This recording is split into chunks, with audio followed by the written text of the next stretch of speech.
खुदावंद यीशु मसीह के अजीम और मुक़द्दस नाम में आप तमाम अजीज़ों को सलाम पेश करते हैं। क्रिसमस का सीज़न है और हम खुदावंद यीशु मसीह की इस मौके के मुनासबत से आमद पर बात करेंगे, उसकी ज़ात पर बात करेंगे, ताकि हम सब मिलकर खुदावंद यीशु मसीह के आने के मकसद को जान सकें।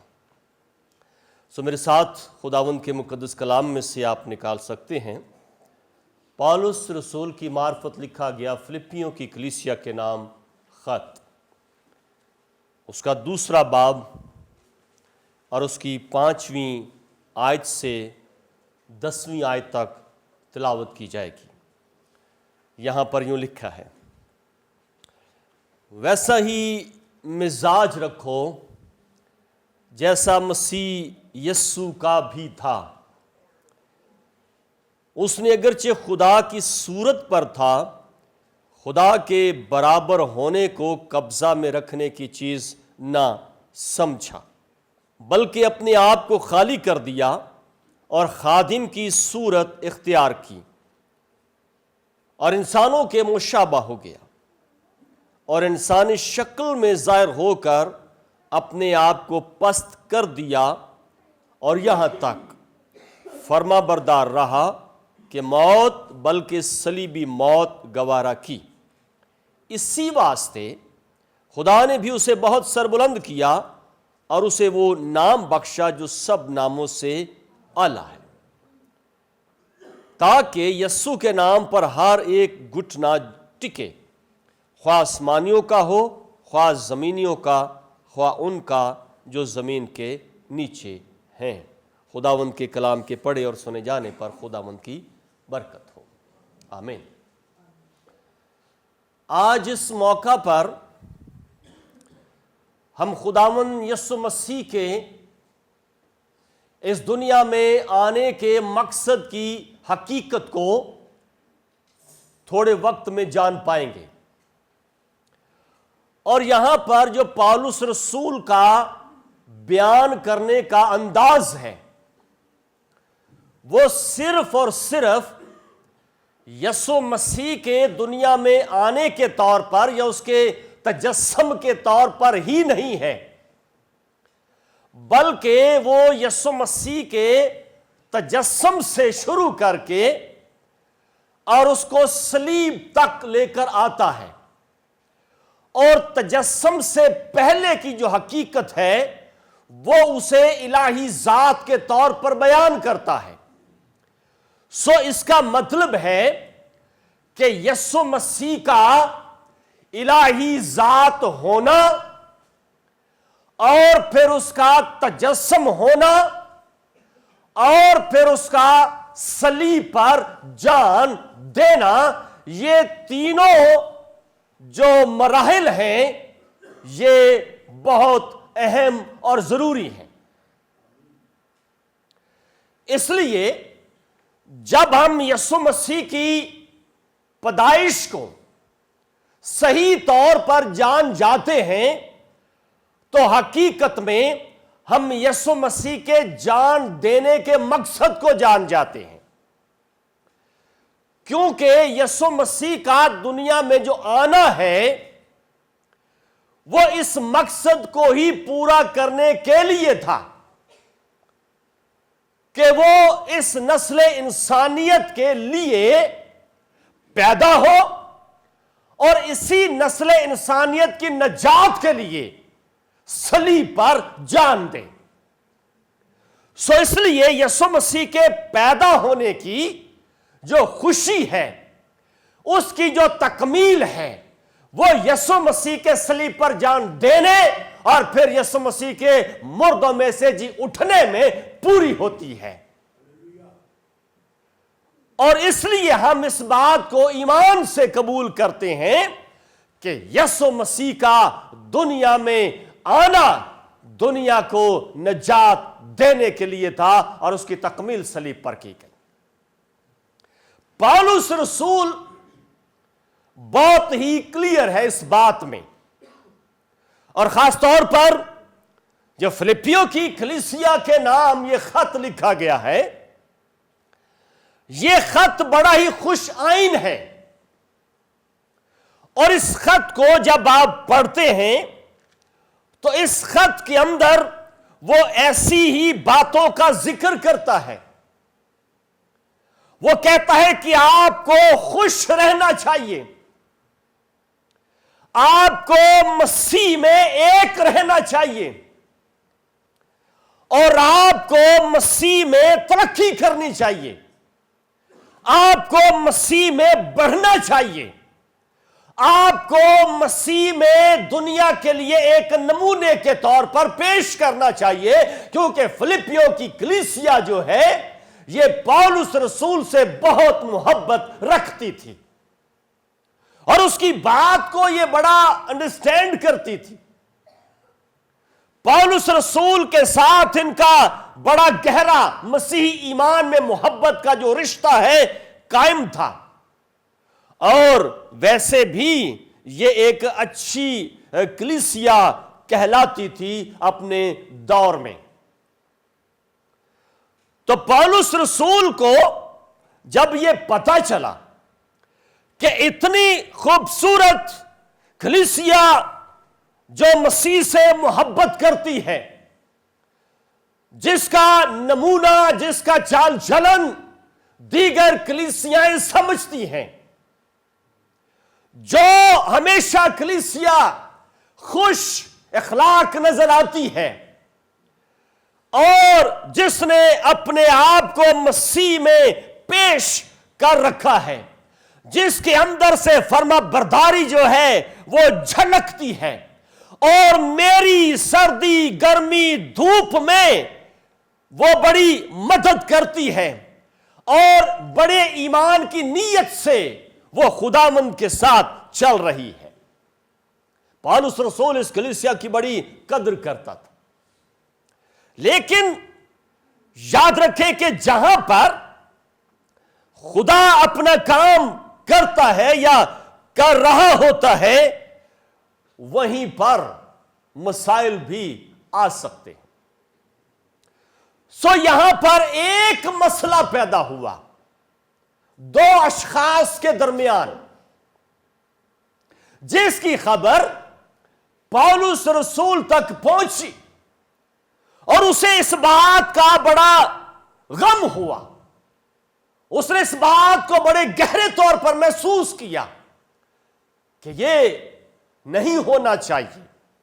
सो इस कलीसिया में अगर आप इसका चौथा बाब पढ़ते हैं, फिलिपियों की कलीसिया के चौथे बाब की 2 आयत आप मेरे साथ अगर निकाल सकते हैं तो पढ़ते हैं, तो पौलुस रसूल का जो एहसास है वो यहां पर आपको नजर आ जाता है।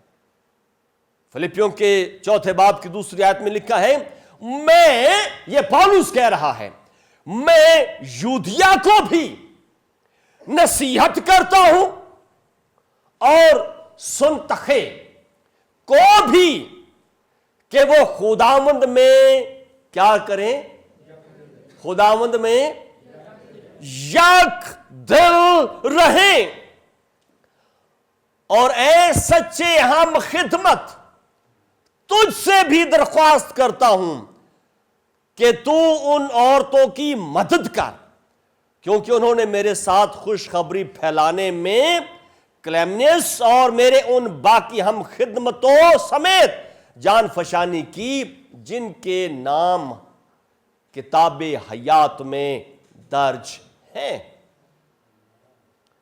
सो यहां पर 2 अशखास के दरमियान मसला हुआ, यूदिया और सुनतखे के दरमियान, और उसने अपने हम खिदमत खादिम को यह दरख्वास्त की कि आप मदद करें, कलीसिया की मदद करें, कलीसिया के मामलात को समझने के लिए अपने आप को पेश करें। और यहां पर नसीहत के तौर पर उसने यह बात की कि मैं तुम्हें नसीहत करता हूं कि यक दिल रहे।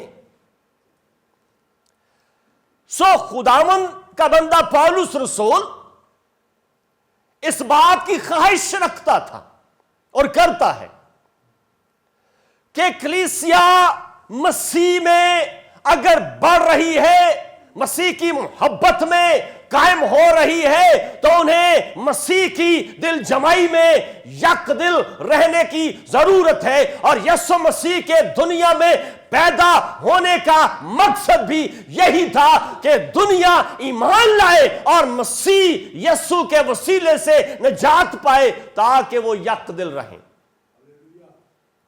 मसीह के साथ चलने का पैमाना एक ही है, और वो है उसके हुक्मों पर अमल किया जाए।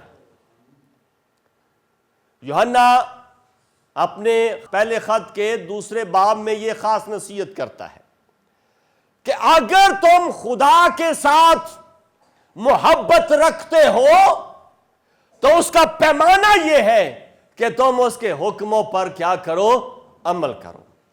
अगर कोई यह कहता है कि मैं उससे जान गया और उससे मोहब्बत रखता हूं और उसके हुक्मों पर अमल नहीं करता, तो वो हकीकत में झूठा ठहरता है।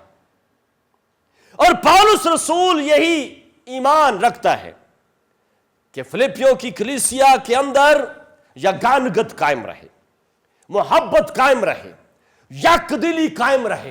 क्रिसमस के होने का या क्रिसमस मनाने का खास मकसद यह है कि हम मसीह को अपनी जिंदगी के अंदर अव्वल दर्जा दें, और जो कमियां, कमजोरियां, गलतियां, कोताहियां हमारी जिंदगी के अंदर मौजूद हैं या आ गई हैं या पिछले साल हमने गौर नहीं किया, हम क्रिसमस के मौका पर अपनी जिंदगी पर गौर करें और उनको अपने अंदर से दूर करने के लिए मसीह के सामने पेश करें, उसकी चरनी के सामने आ जाएं। और उन्होंने तो तहाइफ पेश किए, हम अपनी कमी कमजोरियां यीशु के हाथ में देकर कहें कि आज से मैं अपनी कमजोरियों को दूर करता हूं और तुझे हकीकी सजदा करता हूं। सो इसलिए पौलुस रसूल फिलिपियों के खत के दूसरे बाब की पहली आयत में एक दरख्वास्त या अपील पेश करता है और कहता है, पास अगर कुछ तसल्ली मसीह में और मोहब्बत की दिल जमाई और रूह की शराकत और रहम दिली और दर्दमंदी है, तो वो ने कहता है कि आप बताओ, आपको यीशु मसीह में इत्मीनान है या नहीं है? तो क्या जवाब आएगा, हां या ना? अगर यहां से पूछा जाए कि आपको यीशु मसीह के अंदर इत्मीनान है, तो आप क्या जवाब देंगे, है या नहीं है? है। जवाब हां में आएगा। और कहते हैं कि अगर मोहब्बत की दिल जमाई आपके अंदर है तो फिर आप समझें, और अगर आप ये समझते हैं कि पाक रूह की शराकत मेरे साथ है, मैं पाक रूह के साथ लगा हुआ हूं, तो फिर करना क्या है? फिर हमें रहम दिल और दर्दमंद दिल अपनी जिंदगी के अंदर रखना है। तो वह कहता है कि अगर ऐसा तुम्हारी जिंदगी के अंदर है तो फिर मेरी खुशी ये है, तुम मेरी खुशी पूरी करो। अगर आपको मोहब्बत है तो ठीक है, अगर आप मसीह में मुतमईन हैं ठीक है, अगर आप पाक रूह की शराकत में मुलब्बस हैं ठीक है, अगर आप रहम दिली के अंदर हैं तो ठीक है। तो फिर बात क्या है? बात यह है कि मेरी खुशी पूरी करो। और उसकी खुशी पूरी करने में क्या उसने आगे कहा, खुशी उसकी किस बात से पूरी की जा सकती है? पौलुस कहता है, तो मेरी ये खुशी पूरी करो के, क्या लिखा आगे, यक, और नंबर 2 यकसा मोहब्बत, नंबर 3 एक जान, नंबर 4 एक ही ख्याल रखो, नंबर 5, तफरके और बेजा फख्र के बायस से कुछ ना करो। नंबर 6, फरोतनी से एक दूसरे को अपने से बेहतर है। नंबर 7, हर एक अपने ही अहवाल पर नहीं बल्कि दूसरों के अहवाल पर भी नजर है। तो वो कहता है कि आपकी कलीसिया में ये 7 खूबियां होना जरूरी है, मेरी ये खुशी है, ये पूरी करो। अगर आपकी शराकत मसीह में और दिल जमाई मसीह में और मोहब्बत मसीह में है तो अब मुझे दूसरों के लिए नहीं, मुझे अपने आप को जायजे के अंदर ढालना है। क्या मैं इन 7 असूलों में कहां पर फिट होता हूं? दावा है मेरा, नहीं जी मसीह ते मैनू बड़ा इत्मीनान है। वेरी गुड, अच्छी बात है। मैं मसीह से बड़ी मोहब्बत अपने अंदर रखना, बड़ी अच्छी बात है। पाक रूह दी शराकत हमेशा मेरे नाल है, बड़ी अच्छी बात है। हाँ, मैं एक दूजे दे दर्द नूं भी समझना, अच्छी बात है। लेकिन इस अच्छी बात के बाद क्या ये 7 असूल मेरी जिंदगी के अंदर हैं? यीशु मसीह आ गया है, वो पैदा हो गया है, हम उसका क्रिसमस मना रहे हैं, खुशियां बांट रहे हैं, मोहब्बतें बांट रहे हैं, वगैरह वगैरह। लेकिन ये जो 7 असूल, वो कहता है कि ये 7 असूल अगर आप की जिंदगी के अंदर आ जाते हैं तो मेरी खुशी पूरी हो जाती है, यानी कि यीशु मसीह की खुशी पूरी हो जाती है हमारे लिए।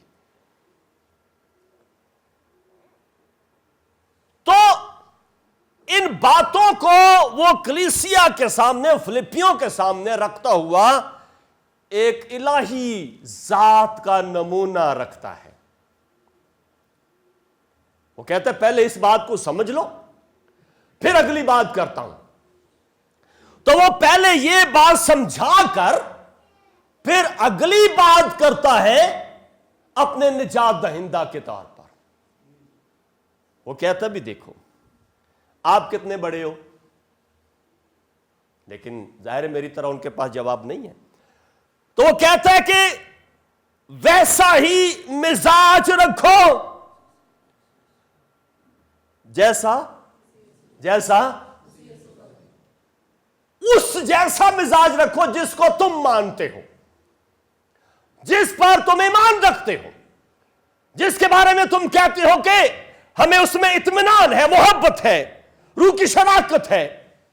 तो फिर यह करना है कि जैसा वो है वैसा मिजाज, जैसा उसका मिजाज है वैसा मिजाज आप भी रखो। उसकी इलाही जात हमारी जात से बहुत बुलंद है। हम इंसानों से पैदा हुए, हम इंसान गुनाह की सूरत में पैदा हुए, हम इंसान इस दुनिया में आकर उस विरासती गुनाह को अपनी जिंदगी में रखते हुए पैदा हुए। हम इस दुनिया के शोर शराबे में आ गए और हमें उस इलाही निजात की जरूरत थी, लेकिन वो जो इस दुनिया में आया, लेकिन वो इंसानी मिलाप से न आया, वो इंसानी गुनाह से जिस्म में न पड़ा, बल्कि वो इलाही जात, इलाही कलमा, इलाही खुदा, जाते खुदा के बराबर और इलाही तौर पर इस दुनिया में बतौर कलिमा मुजस्सम हुआ। उसकी जात का जौहर और आपकी जात का जौहर तो आपस में मिलता नहीं है, लेकिन अगर वो जात इलाही जिस्म इख्तियार करके दुनिया में आ सकता है तो उसका मिजाज आपकी जिंदगी के अंदर हो जाए तो बहुत अच्छी बात है। तो ये बात वो कह रहा है कि मिजाज वैसा रखो कि जैसे तुम दुनिया के नहीं, वैसा मिजाज रखो। अगरचे खुदा की सूरत पर था, खुदा के बराबर होने को कब्जा में रखने की चीज ना समझा, खुदा की सूरत पर था, लेकिन खुदा की सूरत पर होने के बावजूद उसने अपने आप को कब्जा में रखने की चीज ना समझा, बल्कि एक और आगे काम किया। इसके बारे में जो थियोलॉजियन हैं वो ये कहते हैं कि खुदा बाप, जिसको यहोवा खुदा कहा जाता है, उसकी शक्लो सूरत नहीं है, बल्कि जो मसीह है वो उस इलाही जात का जलाल है। और इसे वो नाम देते हैं थियोफैनी। थियो यानी कि खुदा, फैनी यानी कि वो है जो खुदा का जलाल है। और वो बात करते हैं यशायाह की किताब के 6 बाब से। वो कहते हैं कि जब फरिश्ते आसमान पर अपने परों को ढांपे हुए खुदा के जलाल को ढांपे हुए थे, तो वहां पर कलाम खुदा मौजूद था, जाते इलाही के तौर पर मौजूद था।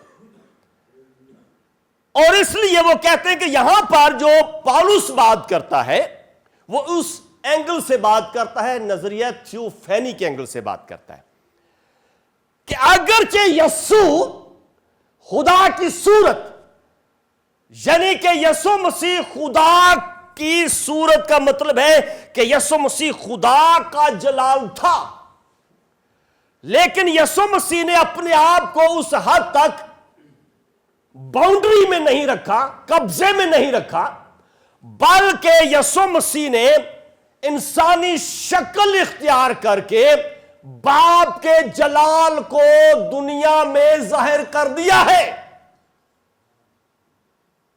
और यीशु मसीह ने इस बात का दावा किया यूहन्ना की इंजील के 17 बाब के अंदर कि ऐ बाप, मैंने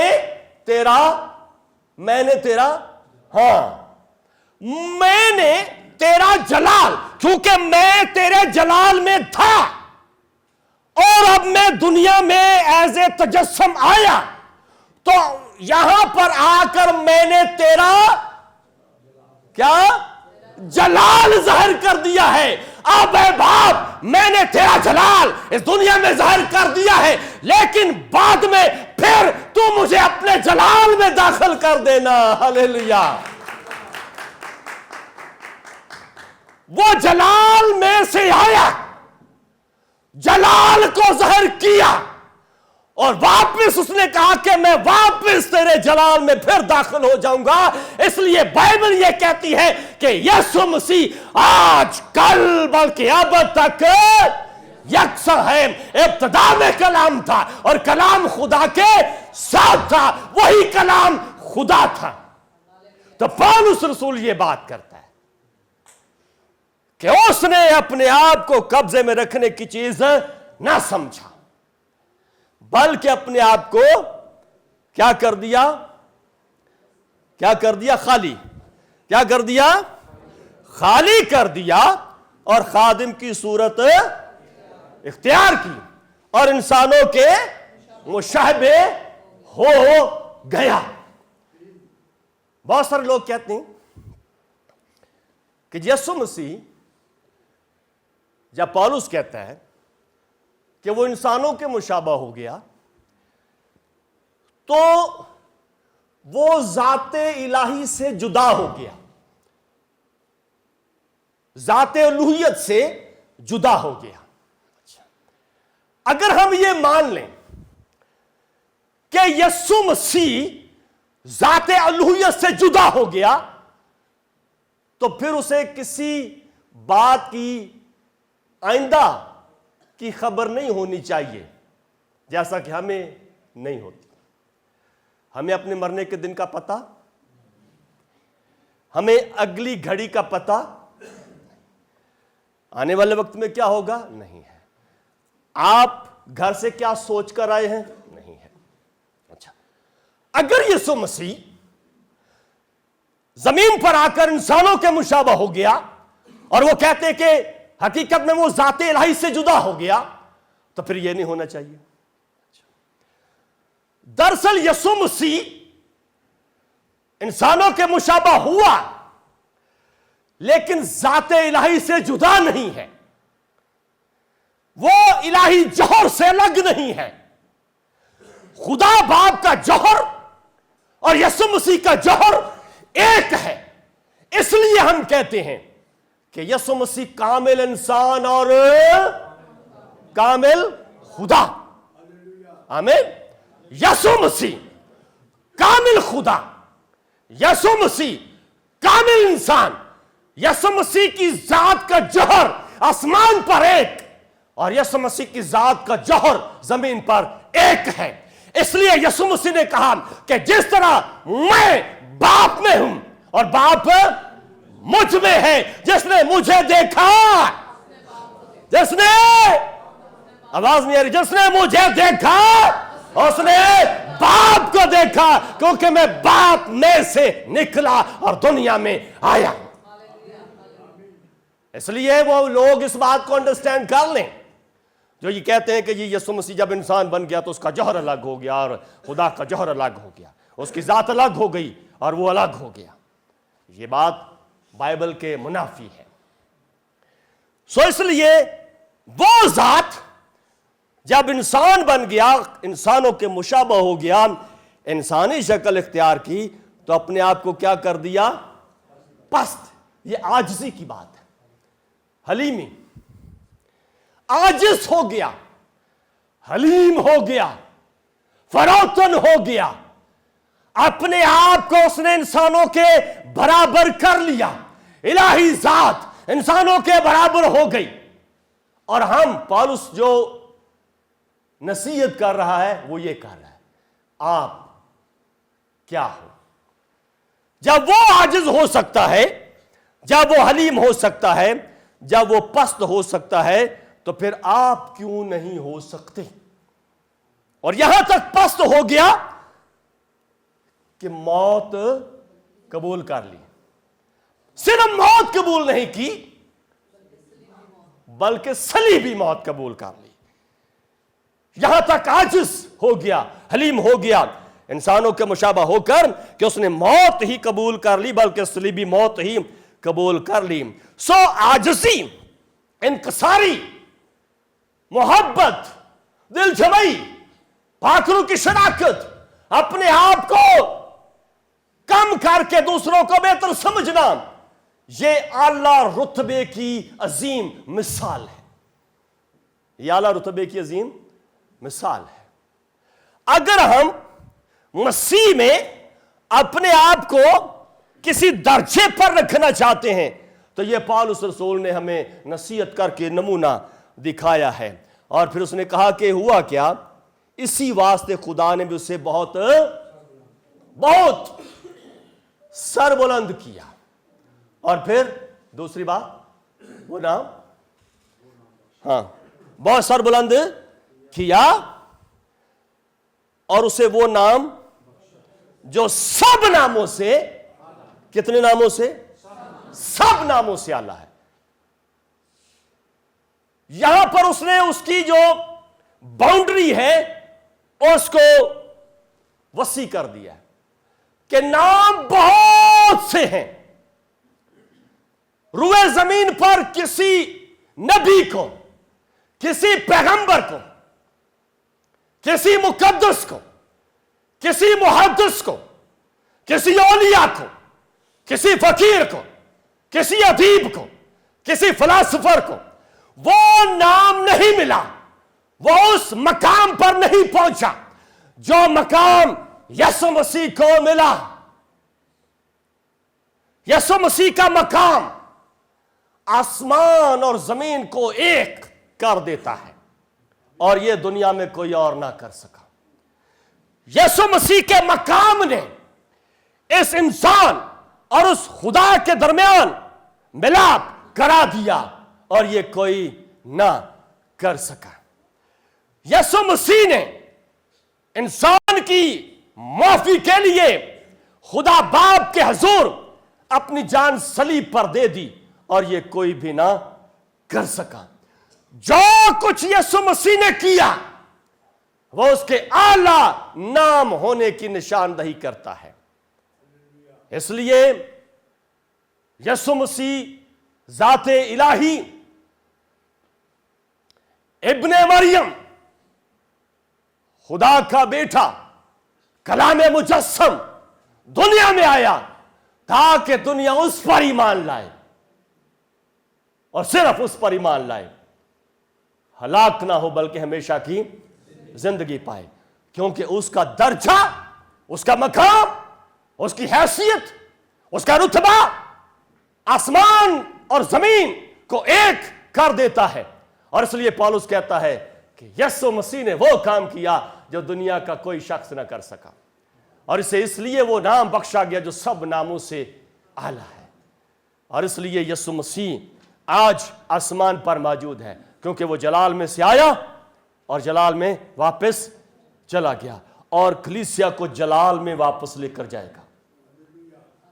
वो कहता है कि मैं जब आऊंगा तो मैं चाहूं और ये समझता हूं कि ऐसी कलीसिया जिसके बदन में दाग या झुर्री ना हो, बल्कि वो जलाल वाली कलीसिया हो, और मैं उसे अपने जलाल, अपने आसमान की बादशाही में जगह दे सकूं। सो ये क्रिसमस मुझे और आपको समझना है कि आया हम इस ईमान के अंदर रहते हुए मसीह की मोहब्बत, शराकत, इत्मीनान और रूह की शराकत में मौजूद हैं, तो फिर हमें वो 7 असूल अपनी ज़िंदगी के अंदर रखने हैं। और इन 7 असूलों का नमूना यीशु मसीह की ज़ाते अक़दस में है, जिसका जन्मदिन आज आप मनाने की तैयारियों में हैं, और फिर थोड़े दिनों के बाद 25 दिसंबर को मनाएंगे। खुदा मुझे और आपको बड़ी बरकत दे। आमीन।